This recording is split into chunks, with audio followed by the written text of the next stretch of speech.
Later in the show, we have a ton to get to today, but I want to start with a speed read of that New York Times interview we've been talking about this morning. The president saying the special counsel's Russia investigation makes the U.S. look very bad, but he did not try to discredit Robert Mueller like some of his fellow Republicans, just the opposite, actually. 16 times the president insisted there was no collusion between his campaign and Russia and declared he has an absolute right to do what I want with the Justice Department. For the first time, the president explicitly acknowledged he's been soft on China on trade, even after promising to be tough on them during the campaign, as the White House encourages Beijing to pressure North Korea to give up nukes. And the president predicted, what else? Winning in 2020.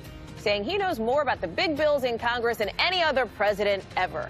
A little bit of everything in that 30-minute interview conducted by New York Times Washington correspondent Michael Schmidt, who is joining me now, not far from the golf club where you sat yesterday, right around lunchtime, not too long from now, 24 hours ago, at the golf club. So start it off for me. How did this come about? How did you end up doing this interview with apparently no staff present right in the middle of the lunchroom? Well, we went up to the president and spoke to him while he was eating. Who's we? I was with Chris Ruddy, the head of Newsmax. We were sitting at a table. By the way, Chris Ruddy will be joining us next on this show.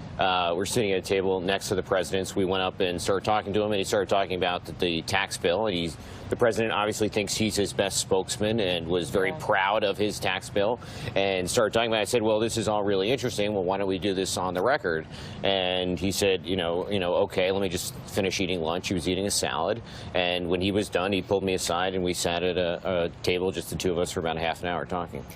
And again, wide-ranging interview touching on, for example, the Russia investigation, which elicited a lot of headlines. Your piece, written with Mike Shear, obviously also the New York Times, talked about how the president really did sort of contrast with Republicans who have been painting Robert Mueller and the special counsel investigation in a way to discredit it. The president actually said he said to you, he thinks Robert Mueller will be fair. Did that surprise you? Yeah, that really stuck out at me because the Republicans have really undermined Mueller in the past few weeks, really gone after his credibility, said that he should be gone. And here's Trump sort of sitting back and being sober, which is something we usually don't see of the president, saying, yes, I think I will get a fair shake, and saying, I'm sort of taking an arm's distance approach to this. And I thought that was different from a guy who was so animated and so aggressive on this particular issue.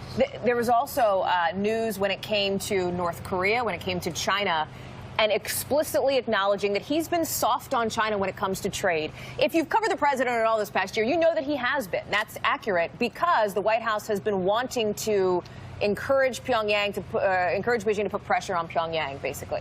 Yeah, and that stuck out at me as well because, here he is trying to use the different levers of putting pressure on China and saying, look, I will back off on trade if we can stop this war being the biggest thing I am trying to avoid, and I will go back on this, not go back, but I will go light on this big issue that was a central part of my campaign in order to get, peace, or certainly not war with North Korea. All of it obviously happening not far from where we are in West Palm Beach, with the lawnmowers just starting up behind us right at the top of the show. So thanks for talking loudly enough over those. One of the more eyebrow-raising comments the president made, I want to get your reaction to this, was when he talked about absolute right. The absolute right, he says, that he has to do what he wants with the Justice Department, but for purposes of hopefully thinking I'm going to be treated fairly, I've stayed uninvolved with this particular matter. He was talking specifically about the Russia investigation, though you had actually asked about Hillary Clinton and the email investigation. What was your sense of what the president meant when he said I had an absolute right? So this is an argument that his supporters and Alan Dershowitz, who has come out as one of his sort of his advocates these days, loves, as he said to you in the excerpts the New York Times released. And what it is that as the chief executive officer, as the head of the executive branch, he can do what he would like with things within the executive branch, the Department of Justice, the FBI. But this is an argument that gets to the heart of the Comey issue, which was in February when he asked Comey to end the Flynn investigation.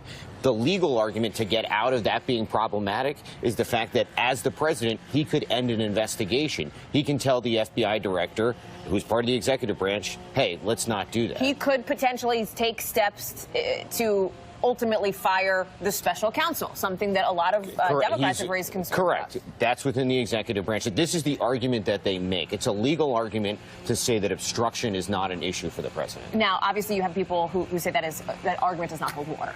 That argument is hugely flawed in every single possible way. It's a legal question. It's a legal question with people on both sides, but it gets to the heart of the obstruction question, which Mueller obviously is looking at. The discussion really did give a window into the president's thinking, because when it comes to the special counsel investigation, when it comes to his Department of Justice, one of the things that I often hear from the president's legal team is, we think this investigation is going to be over soon. We believe that this will clear the president of any wrongdoing. Now, the president 16 times in your conversation, 16 times, reiterated that he believed there was no collusion, and he also talked about the DOJ. You asked him about Jeff Sessions and whether the president thought that Eric Holder was more loyal to President Obama than Jeff Sessions was to him. And it got at the idea of the president perceiving, and I think it's fair to say, loyalty as one of the crucial factors for people who work for him. I was actually surprised that he didn't go harder on Sessions. When I had interviewed Here's what he said, actually. Let me pull up this up so people know. He said, Holder, in response to your question, he said, Holder protected President Obama, totally protected him, lists some of these things, and then says, I really respect that. He says, I greatly respect that Holder protected President Obama. So Trump blames Sessions for Mueller. He says if Sessions hadn't recused himself, Mueller wouldn't exist.